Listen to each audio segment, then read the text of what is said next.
Welcome to physics. آج ہم ایک طویل سفر کا آغاز کریں گے جو تقریباً 45 لیکچرز پر مشتمل ہوگا، لیکن اس کے باوجود مجھے امید ہے کہ آپ بھی اس کو دلچسپ اور خوشگوار پائیں گے۔ میں نے اس مضمون کو جتنا پڑھا ہے اور اس میں جتنی تحقیق کی ہے، مجھے یہ اور زیادہ اچھا لگا ہے۔ لیکن فزکس کی طرف آنے سے پہلے میں آپ کو یہ یاد دلانا چاہتا ہوں کہ فزکس ایک سائنس ہے، اور سائنس کے بارے میں آپ نے تو یقیناً سنا ہے اور یہ جانتے ہیں کہ سائنس سے ہماری جدید دنیا تعمیر ہوئی ہے، کہ اس سے مشینیں بنتی ہیں اور اس سے ٹیلی فون اور سیٹلائٹس اور وغیرہ یہ سب وجود میں آئے، اور یہ باتیں ٹھیک تو ہیں، لیکن حقیقت میں سائنس ایک طرز فکر ہے، ایک سوچ کا انداز ہے جو صرف عقل کی حاکمیت قبول کرتا ہے، اور جس میں سچ اور جھوٹ اور سچ اور غلط میں فیصلہ تجربے کی کسوٹی پر رگڑنے سے معلوم ہوتا ہے۔ اب فزکس سائنس ہے، اور کہتے ہیں کہ سائنسوں کی یہ ایک مہارانی ہے، سب سے عظیم سائنس ہے، اور میرے خیال میں یہ بجا طور پر کہتے ہیں۔ اب سائنس کی ابتدا، اس کی کہانی جو ہے وہ انسان کی کہانی جتنی ہی پرانی ہے۔ کب شروع ہوئی؟ آج سے شاید 10,000 یا 20,000 سال پرانی ہے۔ اس میں ہر تہذیب نے اپنا حصہ ڈالا۔ شاید بابل کے زمانے سے یہ شروع ہوئی، لیکن اس کے بعد یونانیوں نے اس میں بڑا کمال پیدا کیا، پھر چین اور ہندو اور اسلامی تہذیبوں نے اس کو اور آگے بڑھایا۔ لیکن جس شکل میں آج سائنس اور خصوصاً فزکس ہمارے سامنے ہے، اس کی تاریخ جو ہے وہ اتنی پرانی نہیں ہے، تقریباً 350 سال پہلے شروع ہوئی تھی، اور یہ وہ زمانہ تھا یورپ میں جب ایک زبردست سائنسی انقلاب برپا ہوا تھا، جس کو سائنٹیفک ریولوشن کہتے ہیں، اور یہ وہ زمانہ ہے جب نیوٹن جیسے بڑے سائنسدان پیدا ہوئے، جنہوں نے اس دنیا میں ایک ایسا انقلاب برپا کیا کہ آج آپ دیکھتے ہیں کہ ہمارا زمانہ پچھلے زمانوں سے کس قدر مختلف ہے۔ تو چلیے اب فزکس کی طرف آتے ہیں۔ فزکس کا تعلق دنیا کی ہر شے کے ساتھ ہے، کیونکہ اس کا بنیادی مقصد ہے مادی دنیا کو سمجھنا، اور اس کا مطلب یہ کہ دنیا میں ہر شے، خواہ وہ کتنی ہی بڑی کیوں نہ ہو۔ اب مثال کے طور پہ آپ اپنے نظام شمسی کی طرف دیکھیں، بیچ میں سورج ہے اور اس کے گرد سیارے گھومتے ہیں، گردش کرتے ہیں۔ اب بہت سے سوالات ہیں جن کے اوپر انسانوں نے غور و خوض کیے، مثلاً یہ کہ سورج میں سے گرمی اور حرارت کیسے نکلتی ہے، پھر یہ زمین تک کیسے پہنچتی ہے، یہ زمین سورج کے گرد کیوں اور کیسے گھومتی ہے۔ اب عام تجربے میں تو یہ ہے کہ دیکھیے، اگر کوئی چیز حرکت کرتی ہے تو وہ ایک سیدھی لکیر ایک سیدھی سمت میں جاتی ہے، لیکن ہماری زمین جو ہے وہ تو گھومتی ہی چلی جاتی ہے۔ دوسری طرف اگر ہم چھوٹی اشیاء کی طرف دیکھیں تو سب سے چھوٹی چیز دنیا میں ایک زمانے میں سمجھا جاتا تھا کہ ایٹم ہے۔ مثلاً آپ ایک اگر سیب لیں اور اس سیب کے 2 حصے کریں اور ان حصوں کا مزید توڑتے چلے جائیں تو بالآخر آپ سب سے چھوٹے حصے پر پہنچیں گے، جس کو ایٹم کا نام دیا گیا۔ آج ہم جانتے ہیں کہ اس ایٹم کو مزید توڑا جا سکتا ہے، کیونکہ اس کے اندر ایک گٹھلی ہے جس کو نیوکلیس کہتے ہیں، اور اس کے گرد الیکٹرانز گھومتے ہیں۔ اگر آپ اس گٹھلی کو اور قریب سے دیکھیں تو آپ کو اس میں نیوٹرونز اور پروٹونز نظر آئیں گے، اور ان نیوٹرونز اور پروٹونز کے اندر مزید چھوٹے ذرے دکھائی دیں گے جن کو کوارکس کہا جاتا ہے۔ تو فزکس کا تعلق ایک طرف تو سورج اور نظام شمسی اور کہکشائیں اور خود کائنات کے ساتھ ہے، تو دوسری طرف اس کا تعلق ایٹم اور ایٹم کے اندر جو باریک ترین ذرات ہیں ان کے ساتھ بھی ہے، اور درمیان میں تو ہر قسم کی چیز آتی ہے۔ ان میں ہم تخصیص کرتے ہیں۔ سب سے پہلے مادے کی وہ شکل ہے جس کو ہم سالڈز کہتے ہیں۔ سالڈ سے مطلب ٹھوس مادہ۔ اب ٹھوس مادے میں یہ ہوتا ہے کہ ایٹم ایک دوسرے سے زیادہ دور نہیں جا سکتے۔ تو مثال کے طور پر نمک ہے، تو نمک میں ایٹم سوڈیم کا وہ کلورین کے ایٹم سے زیادہ دور نہیں جا سکتا، اور ایٹم جو ہیں وہ ایک طرح سے جڑے ہوئے ہوتے ہیں. تو دوسری طرف لیکوڈز ہیں، یعنی کہ مادہ مائع حالت میں بھی ہو سکتا ہے، اور جب مادہ مائع حالت میں ہوتا ہے تو ایٹمز یا مالیکیولز جو ہیں وہ ایک دوسرے سے کافی دور جا سکتے ہیں، لیکن پھر بھی ان کے اوپر ایک طرح کی بندش ہوتی ہے. مثال کے طور پر اگر آپ پانی کو کسی برتن میں رکھیں تو یہ پانی جو ہے اسی برتن کی شیپ میں آ جاتا ہے، اور یہ ایک خصوصیت ہے مادے کی جب وہ مائع حالت میں ہوتا. پھر ایک اور صورت یہ ہو سکتی ہے کہ مادہ گیس کی حالت میں ہو. اچھا، جب مادہ گیس کی حالت میں ہوتا تو پھر تو اس کے ایٹم اور مالیکیول کہیں بھی ہو سکتے ہیں، ادھر ادھر کہیں بھی جا سکتے ہیں. اور گیسیں جو ہیں آپ جانتے ہیں کہ جیسے ہائیڈروجن ہے یا آکسیجن، نائٹروجن، یہ ہماری فضا کا ایک انتہائی اہم جزو ہے. بغیر آکسیجن کے تو ہم سانس بھی نہ لے سکتے. اس کورس کا مقصد ہے کہ آپ کو فزکس سے متعارف کیا جائے. ویسے تو یہ اتنا وسیع مضمون ہے کہ اگر آپ ساری زندگی بھی پڑھیں تو بھی اس سے آپ پوری طرح سے واقف نہیں ہو سکیں گے. اب لوگ ہیں جو اس کو سالہ سال پڑھتے ہیں، اس میں تحقیق کرتے ہیں، لیکن وہ صرف اس کا ایک ذرہ ہی جان سکتے ہیں. بہرحال ان 45 لیکچرز میں جتنا کچھ ہم سیکھ سکتے ہیں ہم سیکھیں گے. اب اس کورس کا بنیادی مقصد یہ ہوگا کہ آپ کو پرابلم سالونگ سکھایا جائے، بلکہ یہ کہ آپ خود پرابلمز سالو کرنا سیکھیں. اب دیکھیں، سائنس میں بنیادی مقصد یہ ہوتا ہے کہ ہم نئے پرابلمز کو سمجھیں اور پھر ان کو حل کریں، اور اسی طرح سے ہم کسی مضمون، سائنس کے کسی مضمون کو سمجھ سکتے ہیں، اچھی طرح سے سمجھ سکتے ہیں. لہٰذا آپ کو جو کتاب اس کورس کے لیے ریکمینڈ کی جائے گی، جو دی جائے گی، اس کو آپ بہت اچھی طرح سے پڑھیں، اور پڑھنے کے بعد جو جو سوالات آپ کو حل کرنے کو کہے جائیں گے آپ وہ ضرور حل کریں. اور کچھ یہاں اسائنمنٹس بھی ہوں گی، ان کی طرف توجہ دینا بھی بہت ضروری ہوگا. اب دیکھیے، فزکس پڑھنے کا ایک مقصد تو یہ ہو سکتا ہے کہ ہم اپنی نالج، اپنے علم میں اضافہ کریں، اور یہ تو بہت اچھی بات ہے، اور بہت لوگ ہیں جو اس کو مزید پڑھتے ہیں اور اس شعبے میں تحقیق کرتے ہیں. لیکن اکثریت اس کو اس واسطے پڑھتی ہے کہ اس سے ایک بڑی اچھی بیس بنتی ہے، جس سے آپ دوسرے مضامین کو بہتر سمجھ سکتے ہیں، بلکہ جن کو سمجھنے کے لیے فزکس بہت ضروری ہے. مثال کے طور پر انجینئرنگ کے ہر شعبے میں آپ کو فزکس کی ضرورت پڑتی ہے. جب تک آپ نے فزکس نہ پڑھی ہو تو آپ یہ کیسے جان سکتے ہیں کہ برج کیسے ڈیزائن کیے جائیں یا بجلی کے پرزے کیسے ڈیزائن ہوں وغیرہ. تو مقصد یہ ہے، اس کورس کا ایک مقصد یہ ہے کہ آپ کے لیے ایک فاؤنڈیشن، ایک بنیاد تیار کی جائے. لیکن شاید اس کورس کا سب سے بڑا مقصد، اولین مقصد یہ ہے کہ آپ میں ایک عادت ڈالی جائے کہ آپ ہر چیز کو کرٹیکلی ایویلیویٹ کریں. مطلب یہ کہ اپنی عقل و فہم کی بنیاد پر فیصلہ کریں آیا کہ یہ بات درست ہے کہ غلط ہے. اب دیکھیے، سائنس میں جیسا کہ میں نے پہلے عرض کیا تھا، سچ اور جھوٹ کا فیصلہ تو عقل اور منطق اور تجربے کی بنیاد پر ہی کیا جا سکتا. کوئی ایسا بڑا آدمی نہیں ہوتا جس کی بات ماننا ضروری ہے. آپ خود، ہر شخص خود اپنی عقل، اپنے تجربوں کی بنیاد پہ جان سکتا ہے آیا کہ یہ بات صحیح ہے کہ غلط ہے. اب بعض لوگ فزکس کو ایک مشکل مضمون سمجھتے ہیں، اور اس کی وجہ یہ ہے کہ اس میں میتھمیٹکس تو ہوتی ہے، بغیر میتھمیٹکس کے آپ فزکس کر نہیں سکتے. مگر فکر نہ کریں، آپ کو اس کورس میں زیادہ میتھمیٹکس کی ضرورت نہیں پڑے گی. ہاں، کیلکولس تو ہمیں چاہیے، لیکن جتنی کیلکولس ہمیں چاہیے ہوگی وہ ہم خود ڈیولپ کریں گے. البتہ تھوڑا سا الجبرا تو آپ کو ضرور آنا چاہیے، کچھ ٹریگنومیٹری، اور اگر ایکویشنز ہوں، لینئر ایکویشنز یا کوڈریٹک ایکویشنز، تو ڈیفینیٹلی آپ کو حل کرنے ہوں گے. اس سے تو ہم نیچے نہیں جا سکیں گے. البتہ کامن سینس کی تو ضرورت پڑے گی، اور یہ تو سبھی کے پاس ہوتی ہے، کوئی مسئلہ ہے نہیں.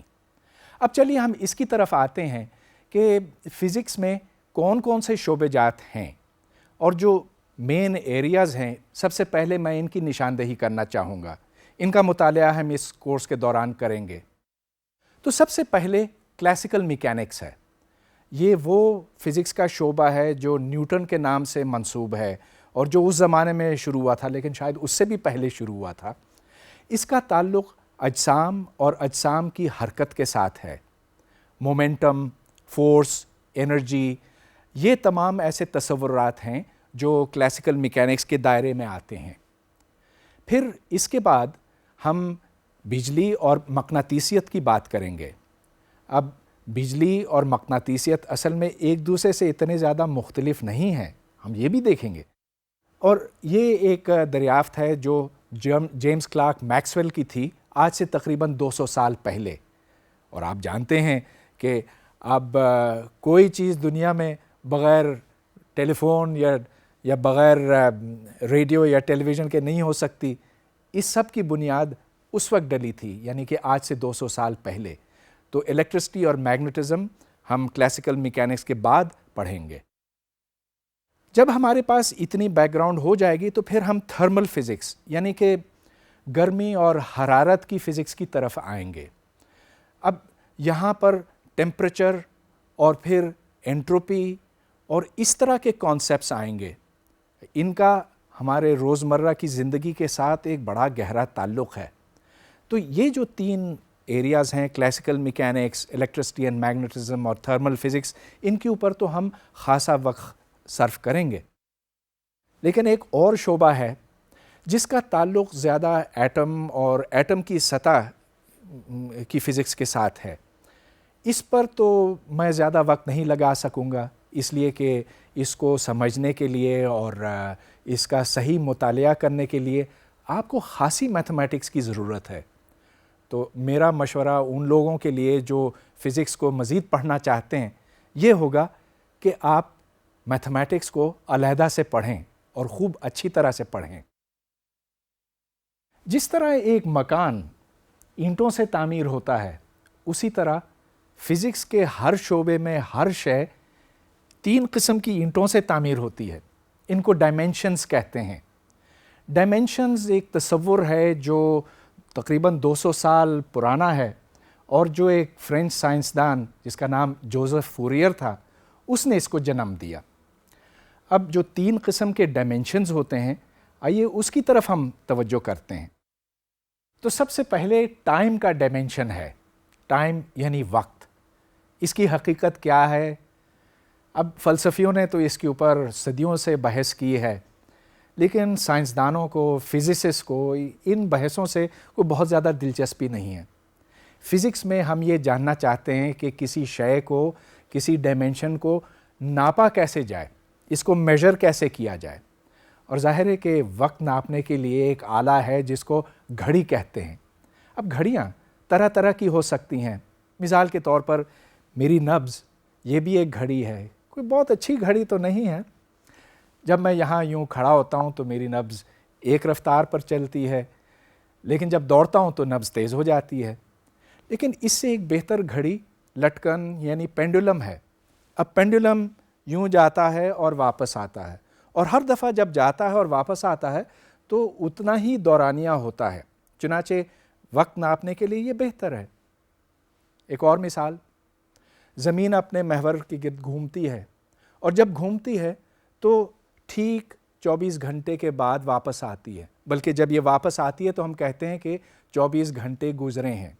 اور اسی طرح جب زمین سورج کے گرد گھومتی ہے تو ہم کہتے ہیں کہ 1 سال گزر چکا ہے. اب جو سب سے اچھی گھڑی ہے وہ ایٹامک کلاک کہلاتی ہے، اور اس کے بارے میں کچھ بہت زیادہ تفصیل تو نہیں بتا سکتا یہاں، لیکن اس کے اندر ایٹم ہیں اور وہ ایٹم حرکت کرتے ہیں اور بہت باقاعدگی کے ساتھ کرتے ہیں. چنانچہ اب ہم 1 پارٹ ان اے بلین سے بہتر ایکوریسی سے وقت کا گزر ناپ سکتے ہیں.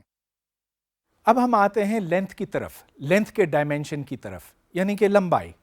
لمبائی ناپنے کے لیے آپ کو ایک رولر یا فٹا چاہیے، لیکن خیر اس کی ایکوریسی کوئی اتنی زیادہ اچھی نہیں ہوتی، اور جو اب جدید طریقے ہیں اس میں آپ ایٹم کی ویو لینتھ یا ایٹمز سے آپ میجر کرتے ہیں. چنانچہ اب یہاں بھی ایکوریسی بہت بہتر ہے بنسبت رولر استعمال کرنے کے.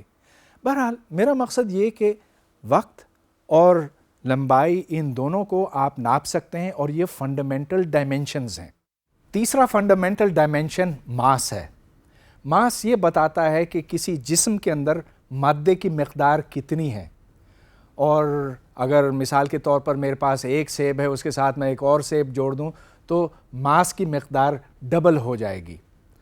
اب ماس جتنا زیادہ موجود ہوگا تو اتنا ہی زیادہ مشکل ہوگا کسی چیز کو حرکت دینا۔ مثال کے طور پر اگر میں ایک رکشے پہ اور ایک ٹیکسی پہ برابر زور لگاؤں تو رکشہ جو ہے وہ تیز چلنے لگے گا، ٹیکسی آہستہ چلے گی۔ تو ماس یہ دکھاتا ہے کہ یہ بتاتا ہے کہ ریزسٹنس ٹو موشن کتنی ہے۔ اب چلیے ہم ڈائمینشن فل کوانٹیٹیز یا ڈائمینشنل کوانٹیٹیز کی طرف آتے ہیں جو ماس، لینتھ اور ٹائم کو جوڑ کے بنتے ہیں۔ مثال کے طور پر ایریا یا رقبہ، اس کے ڈائمینشنز L/L یا L اسکوائرڈ ہے، تو اس میں L کی لینتھ کی 2 طاقتیں ہیں۔ اگر آپ حجم لیں تو حجم میں 3 طاقتیں ہیں۔ تو مثال کے طور پر اگر میرے پاس کوئی ڈبہ ہو تو اس ڈبے کی لمبائی اتنی ہے، چوڑائی اتنی، اونچائی اتنی، تو جب میں ان 3 نمبرز کو ایک دوسرے سے ضرب دوں گا تو اس سے اس ڈبے کا حجم بنے گا، دیٹ از کالڈ والیوم۔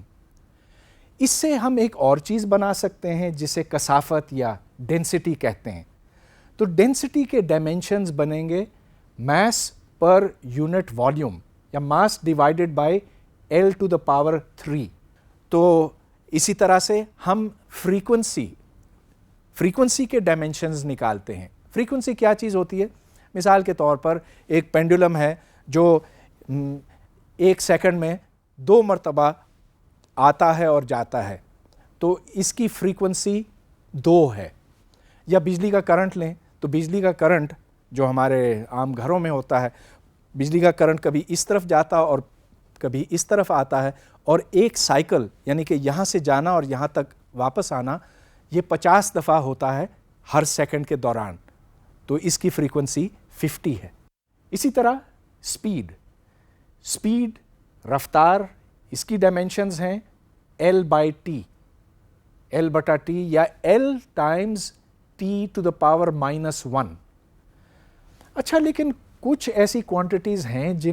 T⁻⁻⁻⁻⁻⁻⁻⁻⁻⁻⁻⁻⁻⁻⁻⁻⁻⁻⁻⁻⁻⁻⁻⁻⁻⁻⁻⁻⁻⁻⁻⁻⁻⁻⁻⁻⁻⁻⁻⁻⁻⁻⁻⁻⁻⁻⁻⁻⁻⁻⁻⁻⁻⁻⁻⁻⁻⁻⁻⁻⁻⁻⁻⁻⁻⁻⁻⁻⁻⁻⁻⁻⁻⁻⁻⁻⁻⁻⁻⁻⁻⁻⁻⁻⁻⁻⁻⁻⁻⁻⁻⁻⁻⁻⁻⁻⁻⁻⁻⁻⁻⁻⁻⁻⁻⁻⁻ڈائمینشن نہیں ہوتا۔ مثال کے طور پر اینگل آپ ناپتے ہیں، مثال کے طور پہ میری یہ 2 انگلیاں ہیں، ان کے درمیان اینگل اب زیادہ ہے، اب کم ہے، اب زیادہ ہے، اس کو آپ کوئی ڈائمینشنز میں نہیں ناپتے۔ ہاں ڈگریز ہیں، لیکن ڈگریز ڈائمینشنز نہیں ہیں، دوز آر یونٹس، اور اس کی بات تو اب ہم کرنے والے ہیں۔ مختصر یہ کہ 3 فنڈامنٹل ڈائمینشنز ہیں، mass, length and time, and everything in physics, every other quantity can be constructed in terms of these. جب ہم کوئی چیز ناپتے ہیں تو پھر ہمیں اکائیوں یا یونٹس کی ضرورت پڑتی ہے۔ مثال کے طور پہ میں نے ابھی آپ کو یہ مثال دی تھی کہ میری 2 انگلیوں کے درمیان اینگل ہے، اور اس اینگل کو ہم ناپتے ہیں ڈگریز میں یا ریڈینز میں، تو ہمیں اب ایک سسٹم آف یونٹس کی ضرورت پڑے گی۔ 2 مختلف نظام ہیں، پیمائش کے نظام ہیں۔ سب سے پہلے وہ جو MKS سسٹم کہلاتا ہے۔ MKS سے مطلب metre kilo gram second system, جس میں لمبائی کی پیمائش میٹرز میں کی جاتی ہے، ماس کی پیمائش کلو گرامز میں، اور ٹائم کی سیکنڈز میں۔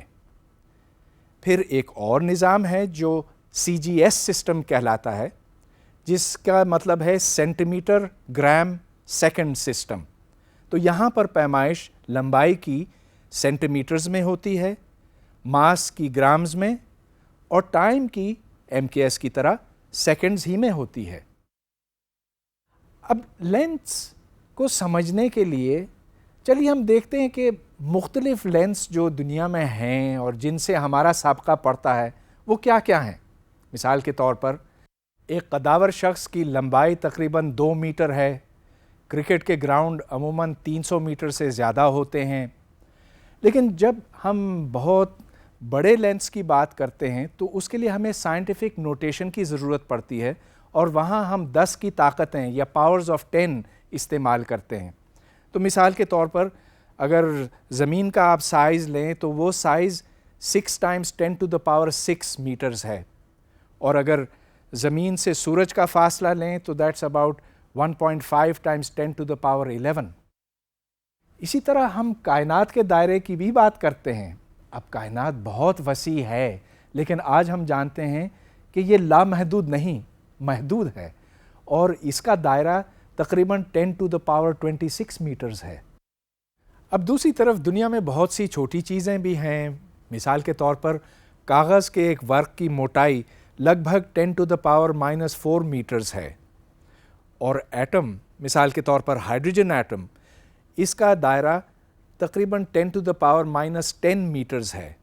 اس کے اندر جو پروٹون ہے وہ اس سے 1,00,000 گنا اور چھوٹا ہے، اور اس کا size 10 to the power -15 metres ہے۔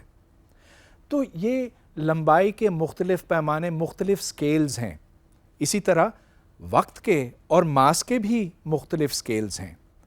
تو چلیے سب سے پہلے لینتھ کے مختلف سکیلز کو دیکھتے ہیں۔ روشنی بہت تیز رفتار پہ حرکت کرتی ہے، لیکن روشنی کو بھی وقت چاہیے زمین سے چاند تک جانے کے لیے، اور یہ لگ بھگ 1.3 سیکنڈز ہے، یعنی کہ 1.3 ٹائمز 10 ٹو دا پاور 0۔ ایک گھنٹے میں 3600 سیکنڈ ہیں، 3.6 ٹائمز 10 ٹو دا پاور 3، اور ایک سال میں 3.2 times 10 to the power 7 seconds ہیں۔ آج ہم یہ بھی جانتے ہیں کہ کائنات تقریباً 15 ارب سال پہلے بنی تھی، اور اگر آپ اس کو سیکنڈز میں لکھیں تو وہ لگ بھگ 5 times 10 to the power 27 seconds بنتے ہیں۔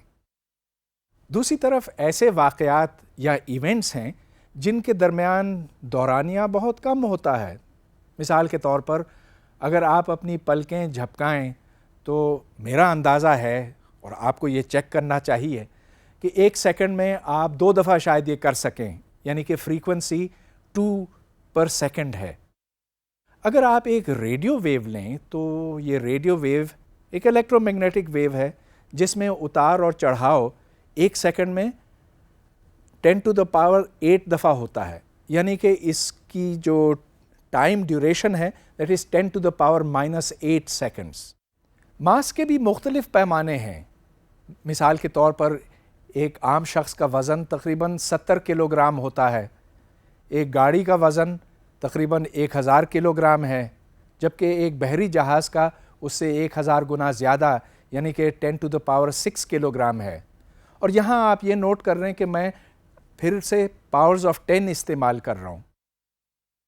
اس سے بھی جو بھاری اجسام ہیں، زمین کو لیجئے، اس کا وزن 6 times 10 to the power 24 kilograms ہے، اور سورج اس سے تقریباً 1 ملین گنا زیادہ بھاری ہے، اس کا وزن 2 times 10 to the power 30 kilograms ہے، اور اگر ہم اپنی کہکشاں کے وزن کا اندازہ لگائیں تو that is about 4 times 10 to the power 41۔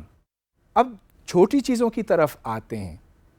ایک ریت کے ذرے کو اگر آپ دیکھیں تو اس کا وزن 10 to the power -9 kilogram سے کم ہوگا، لیکن آکسیجن کا ایٹم اس سے تو بہت بہت زیادہ ہلکا ہے، اس کا وزن تقریباً 3 ٹائمز 10 ٹو دا پاور -25 ہے، اور الیکٹران تو اس سے ہزاروں گنا زیادہ ہلکا ہے، اس کا وزن 9 times 10 to the power -31 kilograms ہے۔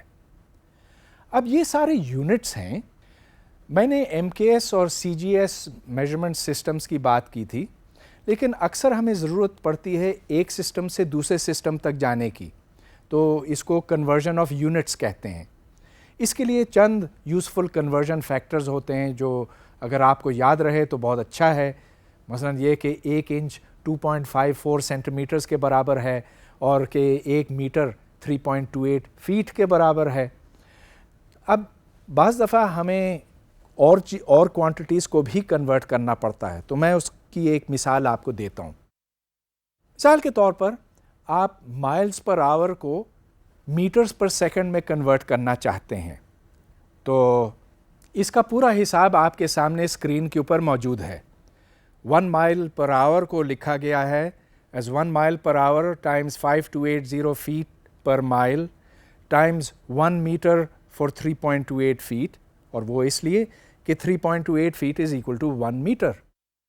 پھر اس کو ضرب دیا ہے with 1 hour over 3600 seconds, اور اس کی وجہ یہ کہ 3600 seconds is equal to 1 hour.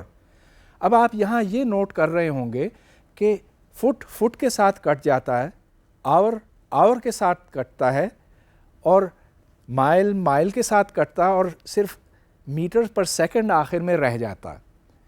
اس سے نتیجہ یہ نکلا کہ 1 mile per hour is equal to 0.447 meters per second. اب یہ ڈائمینشنل انالیسس کی ایک مثال تھی. لیفٹ سائڈ پہ اگرچہ یونٹس مائلز پر آور کے تھے اور رائٹ سائڈ پر میٹرز پر سیکنڈ کے تھے، لیکن دونوں لینتھ اوور ٹائم تھے، تو ڈائمینشنز واقعی دونوں صورتوں میں برابر تھیں. تو یہ ایک بڑی اہم بات بنتی ہے کہ ہر ایکویژن یعنی کہ ہر مساوات میں جو ڈائمینشنز لیفٹ سائڈ پر ہیں وہی رائٹ سائڈ کے اوپر ہونے چاہیے. اگر ایسا نہیں ہے تو اس کا مطلب یہ ہے کہ ایکویژن صحیح نہیں ہو سکتی. تو اس کی چلیے ایک مثال دیکھتے ہیں. مثلا آپ ایک پرابلم حل کرتے وقت اس نتیجے پہ پہنچتے ہیں کہ distance is equal to velocity into time squared. تو کیا یہ بات درست ہو سکتی ہے؟ کیا ایسی ایکویژن کسی بھی صورت میں بن سکتی ہے، صحیح بن سکتی ہے؟ اب آپ یہ دیکھیں کہ لیفٹ سائڈ کے اوپر یونٹس لمبائی کے ہیں، لینتھ کے ہیں، جبکہ رائٹ سائڈ کے اوپر اسپیڈ انٹو ٹائم اسکوائرڈ ہے، یعنی کہ L/T multiplied by T squared. تو ان دونوں کو جب آپ ضرب دیں گے تو لینتھ انٹو ٹائم بنتا ہے، جس کا مطلب یہ کہ لیفٹ سائڈ پر جو یونٹس ہیں اور جو رائٹ سائڈ پر یونٹس ہیں یہ ایک دوسرے سے بالکل مختلف ہیں، اور یہ ایکویژن ہو نہیں سکتی، غلط ہے. ڈائمینشنز کے لیے کچھ رولز ہیں جن کو میں واضح کرنا چاہوں گا. اب ڈائمینشن سے مراد میس، لینتھ اور ٹائم، اور یہ الجبریک کوانٹیٹیز ہیں. مطلب یہ کہ جس طرح سے آپ سمبلز کو ایڈ اور سبٹریکٹ کرتے ہیں ویسے آپ ان کے ساتھ کر سکتے ہیں، لیکن ان کے رولز تھوڑے سے مختلف ہیں اور وہ میں ابھی آپ کو بتانا چاہوں گا. اب مثال کے طور پر آپ ملٹیپلیکیشن اور ڈویژن دو ڈائمینشنز کو کر سکتے ہیں. مثال کے طور پر اگر لینتھ ڈیوائڈڈ بائی لینتھ ہے تو وہ ڈائمینشنز آپس میں کٹ جائیں گے and you will be left with a dimensionless quantity. یا اگر لینتھ ڈیوائڈڈ بائی ٹائم ہے تو دیٹ از جیسے کہ آپ جانتے ہیں اسپیڈ ہے، اس کو آپ L(T⁻⁻1) بھی لکھ سکتے ہیں. تو لینتھس، میس، ٹائم، ان سب کو آپ ملٹیپلائی اور ڈیوائڈ کر سکتے ہیں، لیکن آپ لینتھ کو ٹائم کے ساتھ ایڈ نہیں کر سکتے. There is no sense in seeing L+T is equal to something. ایسی کوئی چیز نہیں ہو سکتی. نہ ہی یہ ہو سکتا کہ آپ ماس کو ٹائم کے ساتھ ایڈ کریں یا ٹائم اسکوائرڈ کو ٹائم کے ساتھ کریں. تو ایڈیشن اور سبٹریکشن یوں نہیں ہو سکتی. البتہ ملٹیپلیکیشن کے رولز وہ ہیں جو میں نے آپ کو ابھی بتائے. جب بھی ہم کسی کوانٹٹی کی پیمائش کرتے ہیں تو اس میں ایکوریسی کبھی بھی 100% نہیں ہو سکتی. مثال کے طور پر اگر آپ کسی چیز کی لمبائی ناپیں تو ہو سکتا ہے کہ نتیجے میں آپ کو 2.5 فیٹ ملے یا 2.9 سینٹی میٹر ملے، لیکن 2.92 بھی ہو سکتا ہے. البتہ 2.92 3 4 5 6 7 8 ایسے تو نہیں ہوگا، کیونکہ جس آلے کے ساتھ آپ اس کی میجرمنٹ کریں گے اس میں تھوڑی سی انیکوریسی کا ہونا ناگزیر ہے، لازمی ہے. چنانچہ یہاں سگنیفیکنٹ فگرز کی بات آتی ہے. جو ایکوپمنٹ آپ کے پاس ہے اس کی جو ایکوریسی ہے اس سے زیادہ آپ کیلکولیشن پلیز کبھی نہ کیجیے گا. مثال کے طور پر اگر میں آپ سے یہ سوال کروں کہ 3 سیب ہیں، ان کا وزن آپ میجر کریں اور پھر مجھے ایوریج ویٹ بتائیں، تو آپ مجھے پلیز یہ نہ بتائیے گا کہ اس کا وزن ہے، ایوریج ویٹ ہے 550.234 گرامز. ایسے نہیں ہو سکتا، کیونکہ جس چیز میں آپ اس کو وزن کریں گے اس ایکوپمنٹ کی، اس میجرنگ اسکیل کی ایکوریسی 100% نہیں ہے. اس واسطے اب ہمیں ڈسکس کرنا چاہیے کہ جب کوئی الجبریک کوانٹٹی، کوئی ارتھمیٹیکل کوانٹٹی ہمیں دی جاتی ہے تو اس کو کس لیول آف ایکوریسی پر دیکھنے کی ضرورت ہے. یہ بہت ضروری ہے کہ آپ صرف اتنے ہی ڈیجٹس استعمال کریں جتنے کے کرنے چاہیے. میرا مطلب یہ کہ اگر آپ کی لمبائی کسی رولر سے میجر ہو رہی ہے تو اس میں زیادہ سے زیادہ 1% ایکوریسی ہی ہو سکتی، اس سے زیادہ نہیں. تو کچھ جنرل رولز ہیں جو آپ کو مد نظر رکھنے چاہیے کیلکولیشنز کے دوران.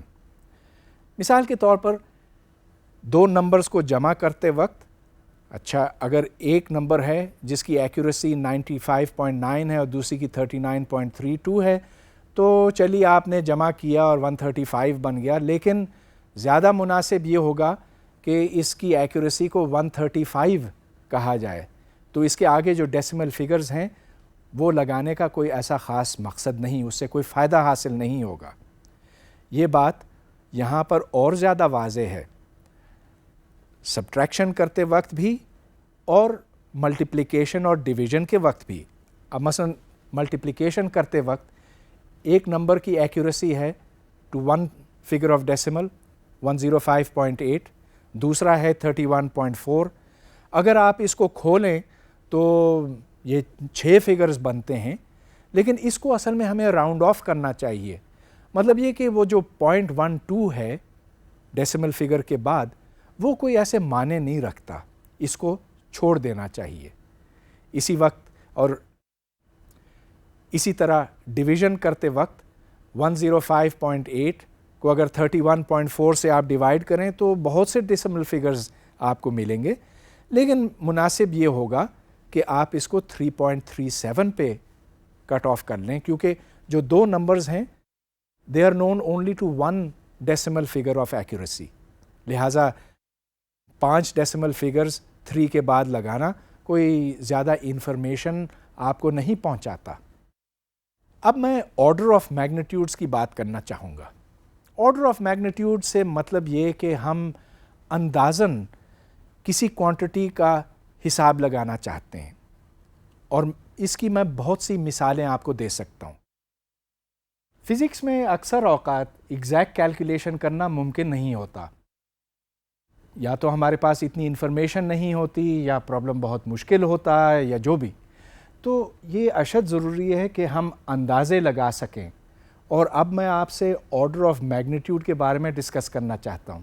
آرڈر آف میگنیٹیوڈ سے مطلب یہ کہ جب ہم 10 کی پاورز میں لکھتے ہیں تو نیئرسٹ پاور آف 10 کے نزدیک اگر بعض دفعہ لکھا جائے تو اس سے کام چل سکتا ہے. چلیے ایک مثال آپ کو میں دیتا ہوں. ایک آدمی کا وزن لگ بھگ 100 کلو گرامز ہے. اچھا مانا کہ 100 کلو گرام تو بہت کم لوگوں کا ہوتا ہے، عام طور پہ اس کا آدھا ہوتا ہے، لیکن writing it as 10 to the power 2 kilo grams ایک یوزفل چیز ہو سکتی ہے بعض سچویشنز میں. اسی طرح اگر آپ ایک بچے کا وزن لیں تو وہ 10 کلو گرام کے لگ بھگ ہو سکتا ہے، اور اگر آپ ایک کرکٹ بال لیں تو اس کا وزن کوئی 1 کلو گرام کے لگ بھگ ہے. اب یہاں میں نے صرف پاورز آف 10، کلوسسٹ پاورز آف 10 کی بات کی ہے. میں یہ دعویٰ نہیں کرتا کہ یہ ایکوریٹ ہے، لیکن جیسا کہ میں نے پہلے کہا ہمیں اندازے لگانے کی ضرورت پڑتی ہے. تو اب میں آپ کو ایک اور مثال دیتا ہوں. ایک انسان کی زندگی میں تقریباً کتنے سیکنڈز ہیں؟ چلیے اس کا حساب لگاتے ہیں. 80 سال، اگر اس کی عمر 80 سال لی جائے تو اس کو آپ 365 دنوں سے ضرب دیں، کیونکہ اتنے دن ایک سال کے اندر ہوتے ہیں، اور ایک دن کے اندر 24 گھنٹے ہوتے ہیں، اور ایک گھنٹے میں 60 منٹ ہوتے ہیں، اور ایک منٹ میں 60 سیکنڈ. تو آپ اپنا کیلکولیٹر نکالیں اور ان کو آپ ضرب دیں تو 80 × 365 × 24 × 60 × 60 یہ آپ ملٹیپلائی کرتے چلیں تو اس کے نتیجے میں آپ کو 2.5 ٹائمز 10⁹ سیکنڈز ملیں گے. لیکن دوسری طرف اگر آپ اس کا ایک اندازہ لگائیں تو ایک عام شخص کی زندگی کو آپ 100 سال کر دیں. ہاں، میں نے یہ دعویٰ نہیں کیا کہ ہر شخص جو ہے وہ 100 سال زندہ رہتا، لیکن we want an approximate answer. تو چلیے یہ اندازہ لگاتے ہیں کہ وہ 100 سال تک زندہ رہتا ہے، اور کہ 365 دن اس سال میں نہیں ہیں، 100 دن ہیں. کیونکہ دیکھیں ہر جگہ میں پاورز آف 10 کلوسسٹ پاورز آف 10 لگا رہا ہوں. اس کو پھر آپ 10⁻⁻1 آورز پر ڈے سے ضرب دیں، 100 منٹس پر آور، 100 سیکنڈز پر منٹ، اور ان سب کو جب آپ جوڑیں گے تو اس سے 10⁹ سیکنڈز ملے گا. اب دیکھیے یہ کتنی کمال کی بات ہے کہ ایک طرف تو ہم نے ایک بڑی ایکوریٹ کیلکولیشن کی، آپ نے بیٹھ کر اپنے کیلکولیٹر کے ساتھ یہ معلوم کیا کہ اٹ از 2.5 ٹائمز 10⁻⁹ سیکنڈز، اور دوسری طرف اگر آپ یہ رف اندازے لگائیں تو کوئی بہت زیادہ فرق نہیں پڑتا. دونوں صورتوں میں آپ کو 10⁻⁹ سیکنڈز ہی ملتا ہے، اگرچہ ایک میں آپ کو 2.5 ملتا ہے اور دوسرے میں 1 ملتا ہے، لیکن یہ فرق جو ہے بہت معمولی ہے. اندازہ لگانے سے یا اپروکسیمیٹ ریزننگ سے بعض دفعہ بہت مفید نتائج سامنے آتے ہیں.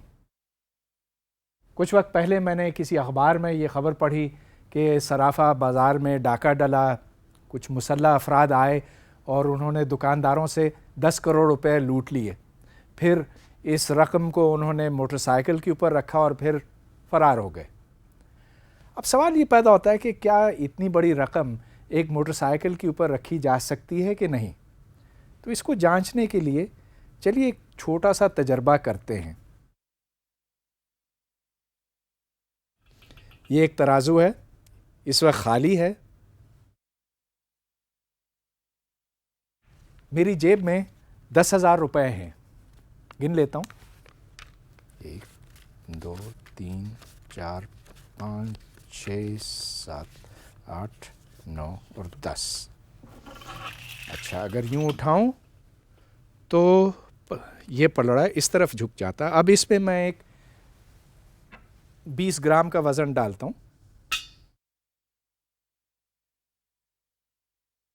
اور لیجئے یہ تقریباً برابر ہے.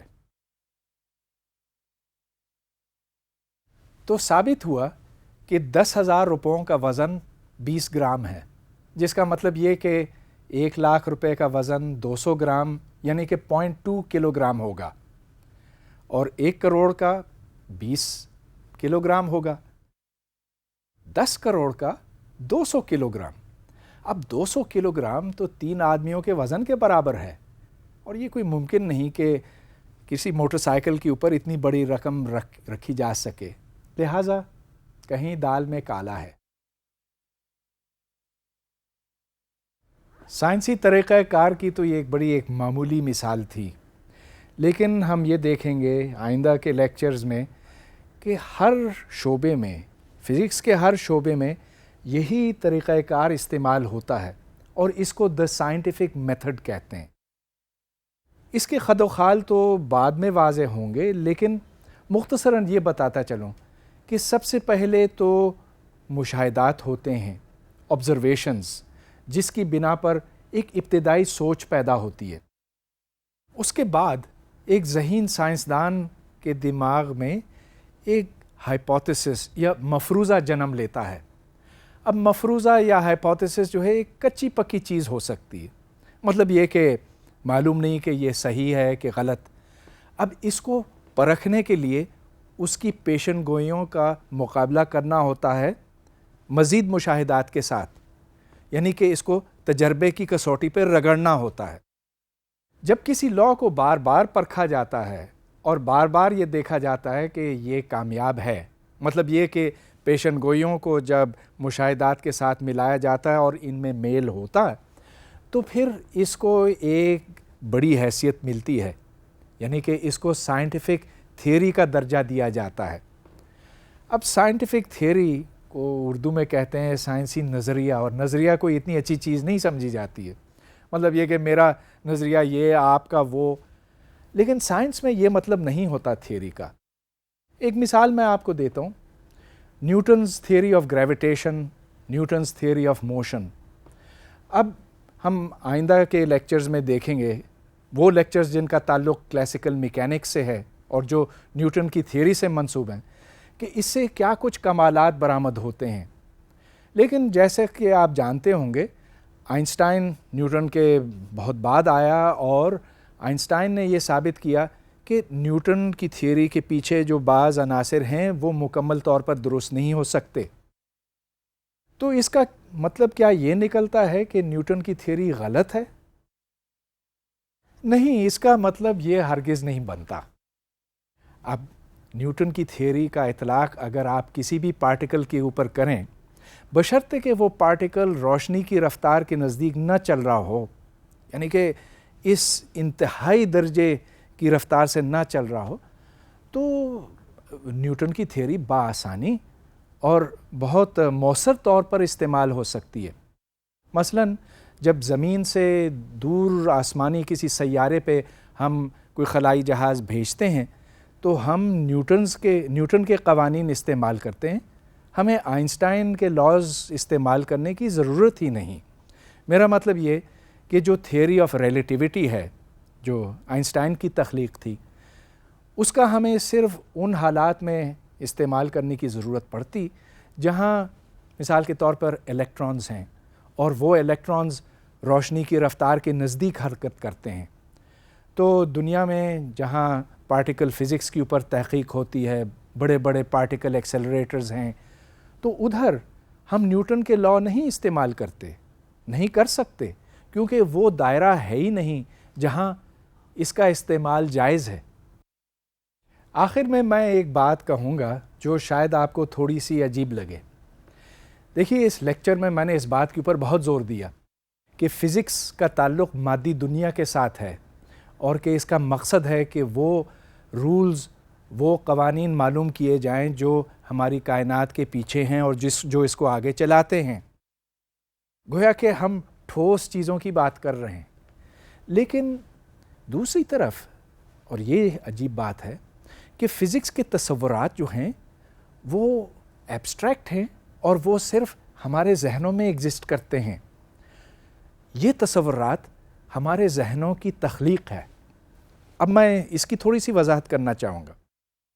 آئندہ کے لیکچرز میں مثال کے طور پر آپ بار بار یہ سنیں گے کہ یہ ایک فری پارٹیکل ہے، ایک آزاد جسم ہے، کہ یہ ایک نقطہ ہے، کہ یہ ایک سیدھی لکیر ہے. لیکن اس پہ ذرا سوچیے، آزاد جسم جیسی چیز تو کوئی ہوتی ہی نہیں ہے. اچھا، آپ یہ کہہ سکتے ہیں کہ زمین کے اوپر کوئی چیز آزاد نہیں ہے کیونکہ کشش ثقل، گریوٹی اس جسم کو زمین کی طرف کھینچتی ہے. تو اس کو ذرا دور لے جائیے، آسمان میں لے جائیے، زمین سے بہت دور لے جائیں.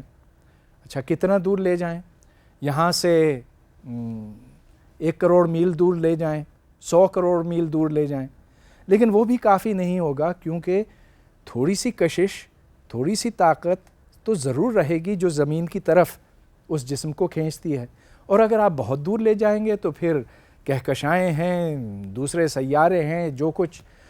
لہٰذا ایک مکمل طور پر آزاد جسم تو ایگزسٹ کرتا ہی نہیں. صرف ایک جگہ پہ اس کا وجود ہے اور وہ ہمارے دماغوں میں. اور اسی طرح اگر آپ ایک نقطے کی بات کریں، اچھا چلیے آپ کہتے ہیں کہ نقطہ ایک بہت باریک چیز ہوتی ہے اور وہ ہم بنا سکتے ہیں ایک پینسل کو کاغذ پر لگا کر، لیکن اس کو آپ مائکروسکوپ کے نیچے دیکھیں تو جو مائکروسکوپ اس کے نزدیک آتا جائے گا تو وہ نقطہ آپ کو بڑا دکھائی دے گا. اب پینسل کی نوک تو اتنی باریک بنائی نہیں جا سکتی، کیونکہ پینسل کی نوک خود ایٹمز کے اوپر مشتمل ہے اور ایٹمز خود نقطے نہیں ہیں. لہٰذا دنیا میں کوئی نقطہ بھی نہیں وجود رکھتا اور اسی طرح کوئی سیدھی لکیر بھی نہیں ہے. غرض یہ کہ فزکس کے جو تصورات ہیں، جو کانسیپٹس ہیں، وہ انسان کے ذہن میں رہتے ہیں. چنانچہ یہ تصورات بنتے چلے جاتے ہیں، ان کی تخلیق ہوتی ہے، اور اسی لیے فزکس ایک ارتقائی پذیر ڈسپلن ہے جس میں ہر وقت ترقی ہوتی ہے، پروگریس ہوتی ہے، اور یہی سب سے دلچسپ بات ہے فزکس کے بارے میں۔ تو میں امید کرتا ہوں کہ آئندہ کے لیکچرز میں آپ کو کچھ یوں محسوس ہوگا کہ یہ واقعی ایک زندہ مضمون ہے، کہ اس میں ترقی ہوتی ہے، کہ اس سے انسان کی سوچ آگے بڑھتی ہے، بہت سی دلچسپ باتیں ہیں اس میں۔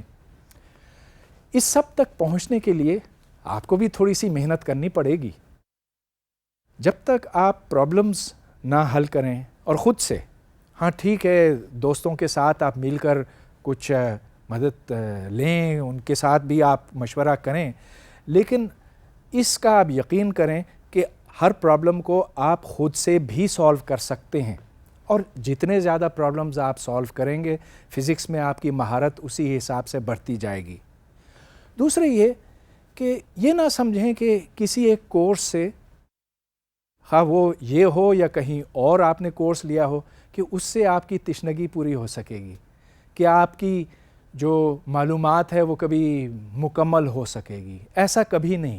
اس واسطے کہ علم میں ایک اتنا وسیع سمندر ہے کہ اس کا زیادہ سے زیادہ ہم ایک قطرہ اٹھا سکتے ہیں۔ یہ ایک زندگی بھر کی کوشش ہوتی ہے فزکس کو سمجھنا، سائنس کو سمجھنا، اور میں امید کرتا ہوں کہ آپ بھی اس کوشش میں شامل ہوں گے۔ فزکس کا سفر اگلے لیکچر میں جاری رہے گا، اس وقت آپ سے پھر ملاقات ہوگی۔ اب اجازت۔